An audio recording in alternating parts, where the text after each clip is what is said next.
Oh, bro, I like this. I like this a lot. I want some nasty. Are we having fun yet? This wasn't even on my mind because I didn't even know if it was possible. I had no idea the San Antonio Spurs had any interest in Collin Sexton, but now that I know this, I'm on board. So as we can see here, there's quite a few articles actually discussing this, but this is one in particular that we're going to kind of gloss over, and we're going to talk about a few other things. But Collin Sexton Cavs exit rumors heat up with Spurs reportedly showing interest. And if we scroll down here, this is kind of the quote that's going around everywhere, is that there are some Sexton fans in the Spurs front office. So it's definitely some eyes on your boy Sexton, and there's other teams as well that kind of have interest in him, Detroit Pistons and Indiana Pacers. And this is the one reason why I didn't think that it was possible, is that I don't know if you guys recall, but Collin Sexton made it very well known, and this is from April 20th, in which he said, I want to be here in Cleveland. I love the organization, love my teammates, whatever happens. I know that Cleveland was really good to me. And then he says blah, blah, blah, blah, blah, blah. And then he ends off with, I love Cleveland. I want to be here. And me personally, I'm a sucker sometimes. I just take it for face value, but I can't do that. Okay, obviously every athlete says this. It's good for morale, it's good for their image. It means literally nothing. So if the money isn't on the table, I don't expect him to really stay with the Cavs. So he's going into a restricted free agency, and with that being said, the team that really can offer him the big bucks is the San Antonio Spurs. Now, obviously, this will happen after the draft, but I really think that it's going to be very telling on what the San Antonio Spurs are trying to do within this draft and after the draft. But in this draft in particular, I have a hard time because a lot of people are talking about this duo, that there could be a duo between DJ and Collin Sexton. They're really happy to see that. I'll be honest with you guys, I don't know if the Spurs will be planning to keep DJ if they go all out on Collin Sexton and if they show something in the draft. Now, what do I mean by that?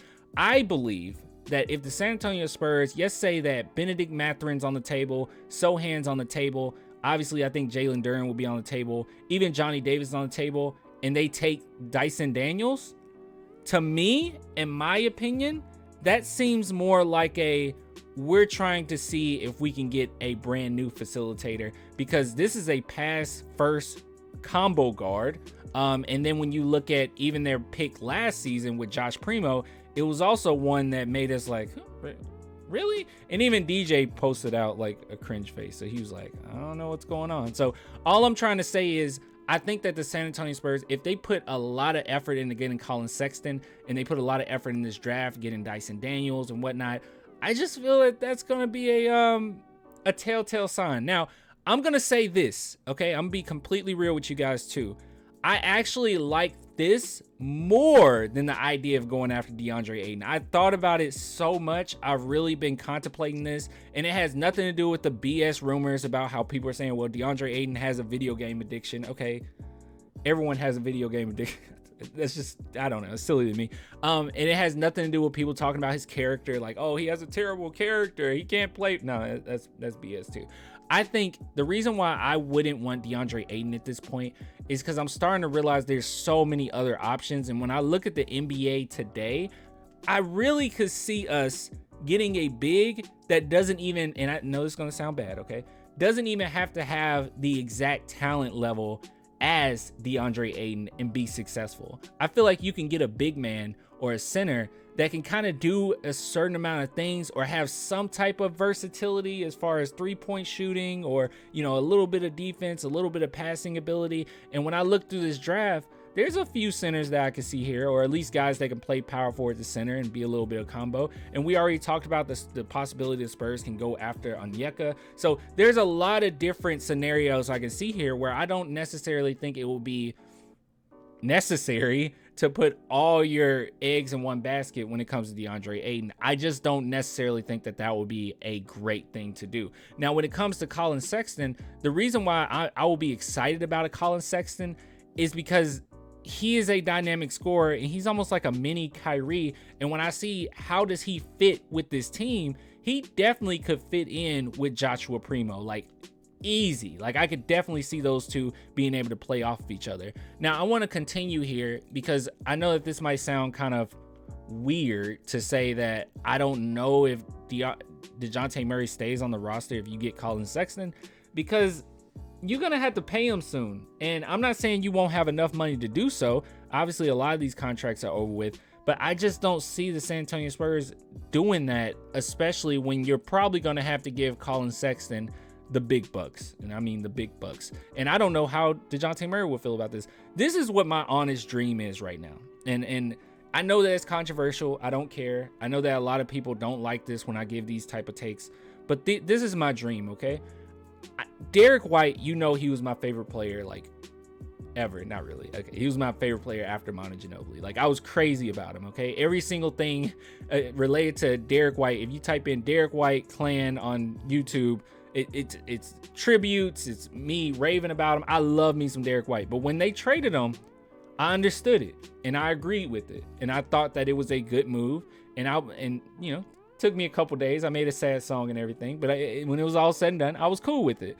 And I understood it. And now that he's on the Boston Celtics, it's great for his career, because he's the type of player that, while he's not going to be able to be a star or not be a superstar or anything like that, he could fit in perfect with a team that's pretty versatile, that plays tough defense, and he'll fit in everywhere.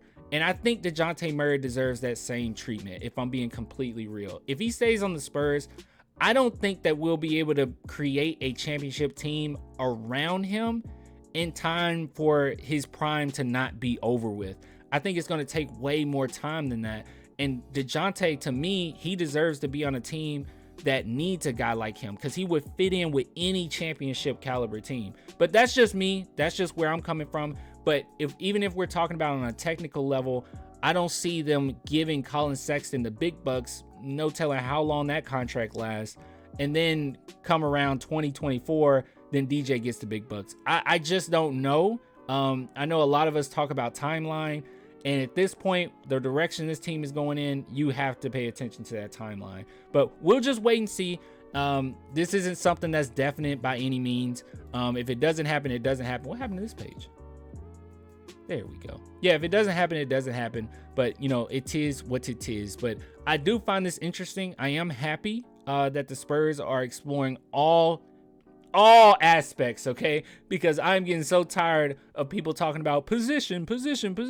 No, I don't care. I just want talent. We just need more talent. And this would be a really good pickup if they manage to do it. Oh, and I forgot to do this. Stats. So people have kind of brought up this last season, he only had 16. He didn't play, bro. It was 11 games. But we really want to go off of this. And as you can see here, yeah, he's a baller. He's a baller. Averaging 24 points per game is pretty doggone tough.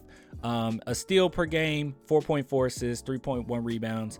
But the one thing you really want to pay attention to is the 47.5 field goal percentage, 37.1 3-point percentage, and the 81.5 free throw percentage. So he has been a baller this past season. Not this season, but season prior to this season. And to me, he's like a mini Kyrie Irving. So I absolutely love Collin Sexton. So we'll see what happens. But if you guys want to support the channel, only $2 per month. Patreon, YouTube members, link in the description for that. You got anything you want to add, please add it in the comments. But I think I'm right. But anyways, I'll give it to you guys later. Till next time.